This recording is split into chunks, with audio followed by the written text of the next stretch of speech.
नमस्कार, जय हिंद साथियों। आज हम भारतीय भूगोल की बात करेंगे, जिसमें आज हम एक एक करके सारे टॉपिकों को देखेंगे। जिसमें से आज हमारा पहला टॉपिक होगा भारत की अवस्थिति एवं विस्तार का। तो चलिए देखते हैं भारत का विस्तार कहाँ तक है और भारत की स्थिति क्या है विश्व में। तो चलिए क्लास शुरू करते हैं।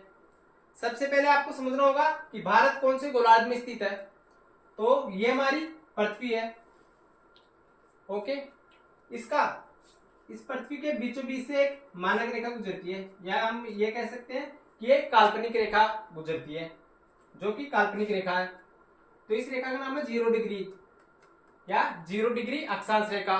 ओके, इसी को भूमध्य रेखा भी कहते हैं। इसे क्या कहते हैं? भूमध्य रेखा कहते हैं। भूमध्य, ओके, इसे हम भूमध्य रेखा कहते हैं। तो इस रेखा के ऊपर वाले क्षेत्र को हम कहते हैं उत्तरी गोलार्ध और नीचे वाले क्षेत्र को क्या कहते हैं? दक्षिणी गोलार्ध। तो भारत इस रेखा के ऊपर में स्थित है, तो इस कारण भारत उत्तरी गोलार्ध में स्थित है। तो भारत कहाँ पे स्थित है? यहाँ पे।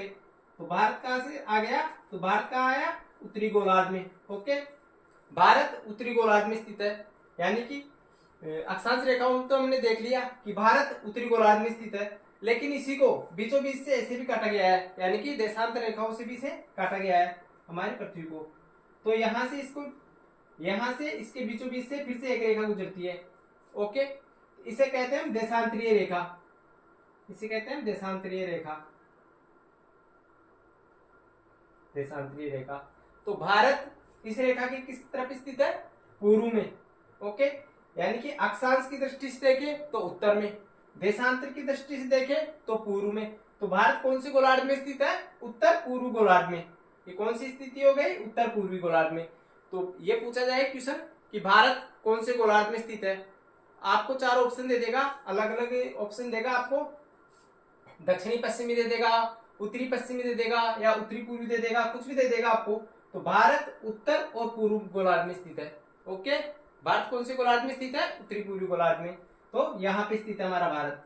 ओके, अब ये देखते हैं भारत की शुरुआत कहाँ से होती है, यानी कि ये जो अक्षांश रेखाएं हैं, तो ये अक्षांश रेखाएं यहाँ से शुरू होती है, 0 डिग्री अक्षांश है। इसके नीचे चलेंगे तो बाद में आ जाएगी यहाँ पे एक डिग्री अक्षांश रेखाएं, 2 डिग्री अक्षांश रेखाएं, 3 डिग्री अक्षांश रेखाएं, ऐसे यहाँ पे काल्पनिक अक्षांश रेखाएं हैं। ओके, तो ऐसे 1 डिग्री, 2 डिग्री, 3 डिग्री अक्षांश रेखाएं हैं। ऐसे ही ऊपर की तरफ भी 1 डिग्री, 2 डिग्री, 3 डिग्री अक्षांश रेखाएं हैं। तो भारत की शुरुआत कितने डिग्री अक्षांश रेखाओं से होती है?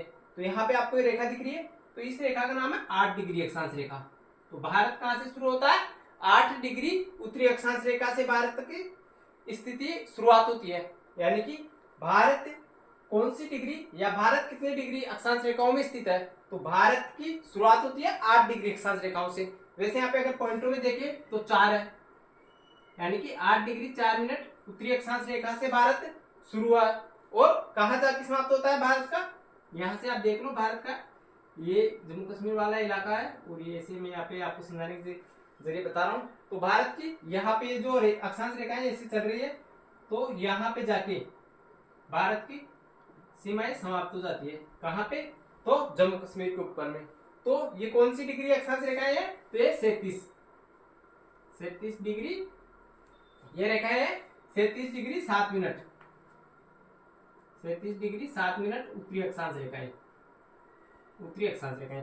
तो भारत कितनी डिग्री अक्षांश रेखाओं के मध्य स्थित है? तो भारत 8 डिग्री 4 मिनट उत्तरी अक्षांश से 37 डिग्री 7 मिनट उत्तरी अक्षांश के बीच में स्थित है। आपको यहाँ पे समझाता हूं मैं, ये आप देख सकते हो, यहां से ये आपको दिख रहा होगा शायद, यहां से भारत की शुरुआत होती है, यहां से। तो यहाँ पे कितनी डिग्री अक्षांश रेखाएं है? तो यहाँ पे 8 डिग्री 4 मिनट उत्तरी अक्षांश रेखाएं। ओके, यहां से भारत की शुरुआत होती है और यहाँ पे जाके भारत समाप्त हो जाता है। यहाँ पे कितनी डिग्री अक्षांश रेखा है? यहाँ पे 37 डिग्री 7 मिनट उत्तरी अक्षांश रेखा, उत्तरी अक्षांश रेखा। अब आपके दिमाग में फिर से एक सवाल आ रहा होगा कि हम यहाँ भी उत्तरी अक्षांश रेखा कह रहे हैं और यहाँ भी उत्तरी अक्षांश रेखाएं कह रहे हैं, जबकि ये भारत का दक्षिणी हिस्सा है, ये उत्तरी हिस्सा है, लेकिन फिर दोनों को ही हम उत्तरी अक्षांश क्यों कह रहे हैं? इसे तो दक्षिणी अक्षांश कहना चाहिए, लेकिन ऐसा नहीं है, क्योंकि मैंने आपको बताया कि ये जो 0 डिग्री अक्षांश रेखाएं हैं इसके उत्तर वाली रेखाओं को अक्षांश रेखाएं, उत्तरी अक्षांश रेखाएं कहते हैं और नीचे वाली रेखाओं को दक्षिणी अक्षांश रेखाएं कहते हैं। तो भारत उत्तरी अक्षांश रेखाओं में आता है, इस कारण उत्तरी अक्षांश रेखाएं कहेंगे इन्हें। ओके, ये कॉन्सेप्ट आपका क्लियर हो गया होगा कि भारत कितने डिग्री अक्षांश रेखाओं में स्थित है। तो भारत 8 डिग्री 4 मिनट उत्तरी अक्षांश से लेकर 37 डिग्री 7 मिनट उत्तरी अक्षांश के मध्य स्थित है। अब देखते हैं देशांतर रेखाओं से, इसे मैं मिटा देता हूं। अब देखते हैं देशांतर रेखाओं से, यानी कि देशांतर रेखाओं से भी हमारा क्वेश्चन पूछा जाता है। तो मैंने आपको फिर से मैप के जरिए बता रहा हूं मैं आपको, ये पृथ्वी है, इसके बीचों बीच से रेखा गुजरती थी। तो ये जो रेखा गुजरती है तो ऐसे काल्पनिक रेखाएं ऐसे ही गुजरती है, बहुत सी रेखाएं गुजरती है ऐसे। ओके, यानी कि 80 रेखाएं इधर 80 रेखाएं इधर। ओके, तो यहां से शुरू हो जाएगी, फिर से 1 2 3 ऐसे रेखाएं रेखाओं की शुरुआत हो जाएगी। जो अक्षांश रेखाएं मैंने आपको बताई है, तो भारत की शुरुआत यहां से होती है 68 डिग्री 7 मिनट पूर्वी अक्षांश रेखा से भारत की शुरुआत होती है। और इधर ये आपको दिख रहा है अरुणाचल प्रदेश का क्षेत्र, यहाँ पे भारत की सीमाएं समाप्त होती है। तो यहाँ पे है 97 डिग्री 25 मिनट पूर्वी रेखाएं। ओके, भारत कितने देशांतर रेखाओं के मध्य स्थित है। तो भारत 68 डिग्री 7 मिनट पूर्वी देशांतर रेखाओं से शुरू होता है और 97 डिग्री 25 मिनट पूर्वी देशांतर के मध्य स्थित है। ओके, यानी कि कुल कितने देशांतर हुए, तो ये हो जाएंगे कुल आपके 30 देशांतर। कितने? 30 देशांतर, यानी कि भारत कितने देशांतर में स्थित है।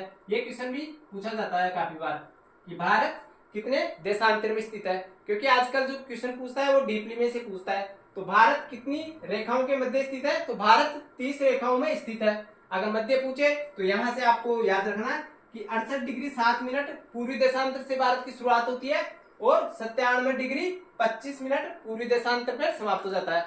तो भारत का देशांतरीय विस्तार कितना है, भारत का देशांतरीय विस्तार है, मैं यहाँ पे फिर से लिख देता हूं, भारत का देशांतरीय विस्तार, तो देशांतरीय विस्तार है 68।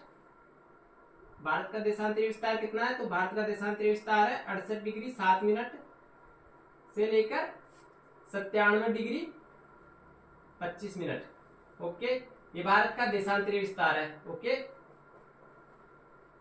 देशांतरीय विस्तार है। अगर भारत को पूछे कि अक्षांशीय विस्तार कितना है, तो भारत का अक्षांशीय विस्तार मैंने आपको बताया 8 डिग्री 4 मिनट उत्तरी अक्षांश से लेकर, यानी कि 8 डिग्री 4 मिनट उत्तरी अक्षांश से लेकर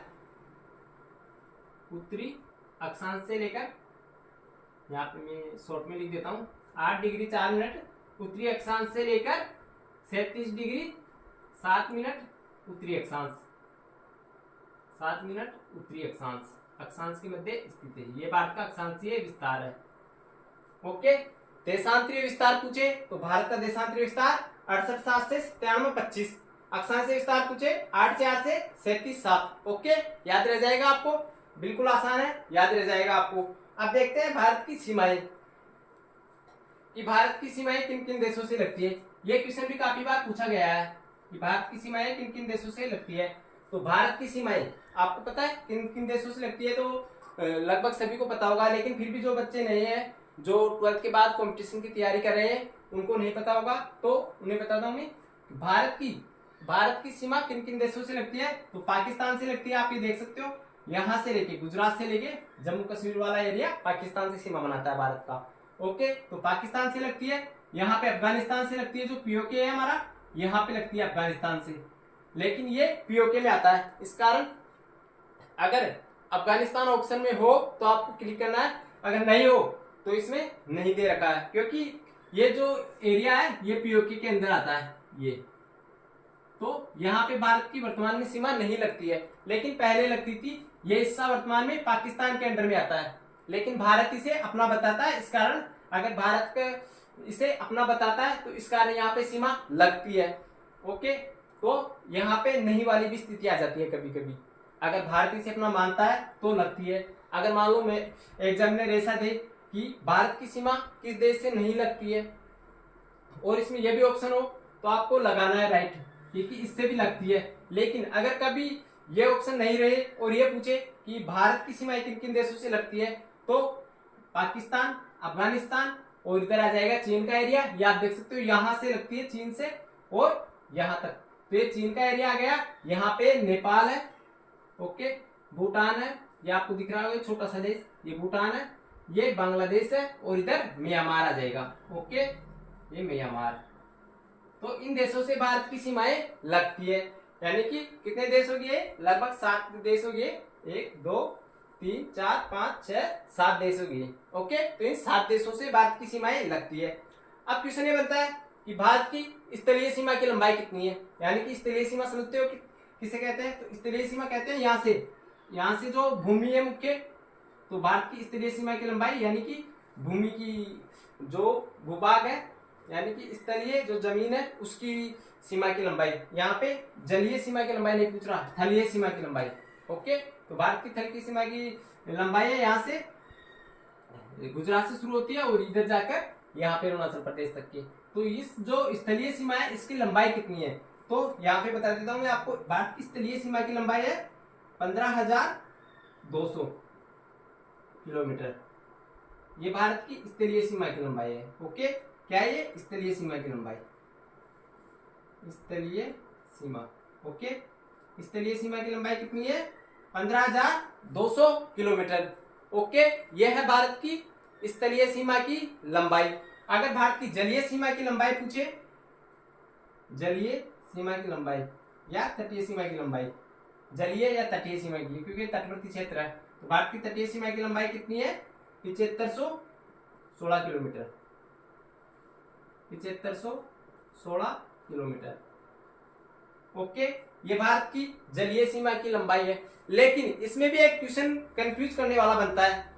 वो क्वेश्चन क्या है कि जो भारत की जलीय सीमा है इसकी लंबाई कितनी है। अगर एग्जामिनर क्वेश्चन में ये नहीं रहे या फिर क्वेश्चन ये पूछे कि भारत की मुख्य भूमि की, यानी कि भारत की मुख्य जलीय भूमि की लंबाई कितनी है, तो भारत की मुख्य भूमि की लंबाई है 6100 किलोमीटर, यानी कि मुख्य तटीय सीमा की लंबाई कितनी है। क्वेश्चन ये पूछेगा आपसे कि भारत की मुख्य तटीय भूमि की लंबाई कितनी है। मुख्य तटीय भूमि है उसमें यहां से लेके ये जो एरिया दिख रहा है ये एरिया आता है मात्र। तो भारत की मुख्य तटीय भूमि की लंबाई है 6100 किलोमीटर। अब आपको मैं समझाता हूं, आप इसमें कंफ्यूज हो गए होंगे। 6100 ये 6100 है, ओके, 6100 किलोमीटर भारत की मुख्य तटीय भूमि की लंबाई 6100 किलोमीटर है। लेकिन मैंने अभी जो आपको बताया था 7516 किलोमीटर, ये क्या है, इसमें यहाँ पे आपको पता है द्वीप भी आते हैं, जो भारत के द्वीप है ये भी आते हैं। तो इन सभी की लंबाई को माप के फिर बताया गया है 7516 किलोमीटर। लेकिन ये जो भारत की मुख्य भूमि है इसकी तटीय सीमा की लंबाई पूछे तो ये है 6100 किलोमीटर। तो ये आपको अच्छे से समझ में आ गया होगा, ओके। अब देखते हैं भारत के मानक समय की। तो भारत का मानक समय यहाँ पे आपको दिख रहा होगा, ये जो इलाहाबाद का नैनी है इसे भारत का मानक समय माना गया है। यहाँ पे आपको दिख रहा होगा ग्रीन सा, ये जो इलाहाबाद का नैनी है इसे भारत का मानक समय माना गया है। क्वेश्चन ये पूछे कि भारत के किस शहर को मानक समय माना जाता है, तो भारत का इलाहाबाद का नैनी है उसे अपना मानक समय मानते हैं। यहाँ पे ये रेखा गुजरती है, आपको दिख रहे होंगे ये जो डॉट डॉट है ये रेखा गुजरती है, तो इस रेखा का नाम है 82.5 डिग्री। ये रेखा कौन सी है, 82.5 डिग्री। मैं यहाँ पे लिख देता हूँ, ये रेखा है, मैंने भी आपको बताया देशांतरीय रेखा है। मैंने बताया कि ऐसे जो आडी रेखाएं हो, अगर ये ऐसे मान लो ऐसे रेखाएं होगी तो उसे कहते हैं अक्षांशीय, और ऐसे रेखाएं हो खड़ी तो इसे कहेंगे हम देशांतरीय रेखाएं। तो देशांतरीय रेखाएं है तो इस डिग्री, ये जो देशांतर रेखा है इसका क्या नाम है, तो ये जो देशांतर रेखा है ये 82.5 डिग्री है, यानी कि 82.5 डिग्री, ओके। 82.5 डिग्री देशांतर रेखा है ये भारत की। तो भारत का मानक समय किस रेखा को माना गया है, तो भारत का मानक समय 82.5 डिग्री देशांतर रेखा को माना गया है, जो कि इलाहाबाद के नैनी से गुजरती है। इस पे कौन कौन से क्षेत्र आते हैं, तो आपको दिख रहा होगा इस पे आते हैं यहाँ पे यूपी, एमपी, और यहाँ पे आ जाएगा छत्तीसगढ़, इसके बाद में आ जाएगा यहाँ पे उड़ीसा और आंध्र प्रदेश। तो इसमें कौन कौन से क्षेत्र आते हैं फिर से देख लो, उत्तर प्रदेश, मध्य प्रदेश, छत्तीसगढ़ और उड़ीसा और यहाँ पे आंध्र प्रदेश, तो इसमें ये क्षेत्र आते हैं। अब इसके बाद में देखते हैं कर्क रेखा। तो कर्क रेखा भारत के बीचों बीच से गुजरती है, कर्क रेखा भारत के बीचों बीच से गुजरती है। ओके, भारत के 8 राज्यों से गुजरती है। ये क्वेश्चन भी काफी बार पूछा गया है कि कर्क रेखा भारत के कितने राज्यों से गुजरती है, तो कर्क रेखा भारत के 8 राज्यों से गुजरती है। कौन कौन से हैं, तो चलिए देखते हैं। ये आपको जो डॉट दिख रहा है, ये है, यहां से ये कर्क रेखा गुजरती है, ये मान लो।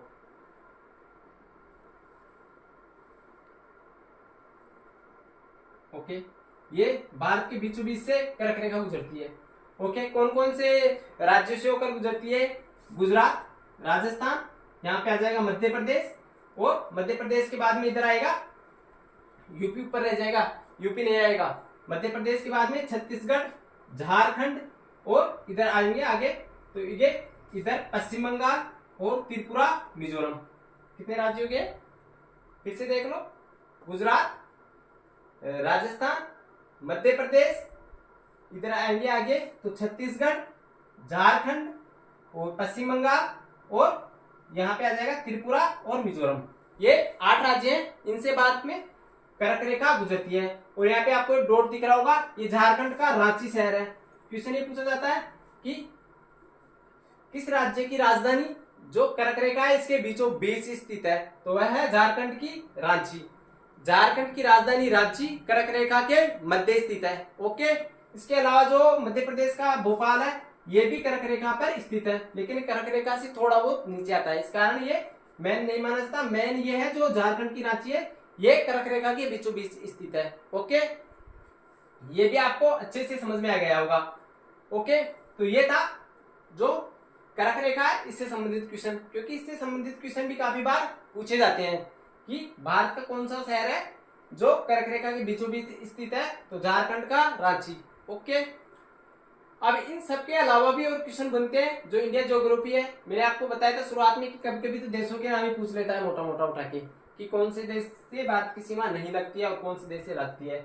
लेकिन अब आपको एक क्वेश्चन और ध्यान में रखना है। यहाँ पे एक बार एक क्वेश्चन पूछा गया था कि निम्न में से कौन सा राज्य जो भूटान से सीमा नहीं बनाता है, तो ऑप्शन दे देगा आपको, इधर से बिहार दे देगा, पश्चिम बंगाल दे देगा, यहाँ पे असम दे देगा, या यहाँ पे त्रिपुरा, कुछ भी ऑप्शन में दे देगा आपको।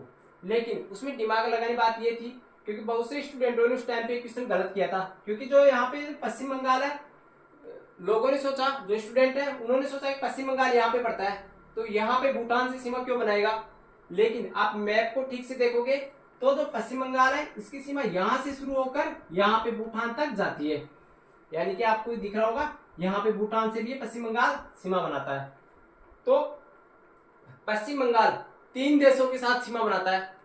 पश्चिम बंगाल कितने देशों के साथ सीमा बनाता है, 3 देशों के साथ। कौन कौन से, नेपाल से सीमा बनाएगा, बांग्लादेश से सीमा बनाएगा और भूटान से। तो पश्चिम बंगाल 3 देशों के साथ सीमा बनाता है, नेपाल, बांग्लादेश और भूटान। ये क्वेश्चन भी आपको ध्यान में रखना है, क्योंकि क्वेश्चन भी एक बार पूछा गया था। अब क्वेश्चन ये बनता है कि अगर मान लो अरुणाचल प्रदेश में, यहाँ पे जो आपको पता है कि भारत का सबसे पूर्वी बिंदु कौन सा है, अरुणाचल प्रदेश। अरुणाचल प्रदेश में अगर शाम के 4 बज रहे हो तो यहाँ पे कितना टाइम होगा गुजरात के कच्छ में। ये क्वेश्चन कभी कभी आपको कंफ्यूज कर देता है, क्योंकि अगर यहाँ पे 4 बज रहे हो तो आप 2 घंटे आगे ले जाना, यानी कि 2 घंटे, यहाँ पे अगर 4 बज रहे होंगे तो यहाँ पे बाद में ले जाना, क्योंकि यहाँ पे यहाँ का समय पहले है, तो यहाँ पे 4 बज रहे होंगे तो यहाँ पे 4 से पहले ले लेना, क्योंकि यहाँ का 2 घंटे आगे है और यहाँ का 2 घंटे पीछे है।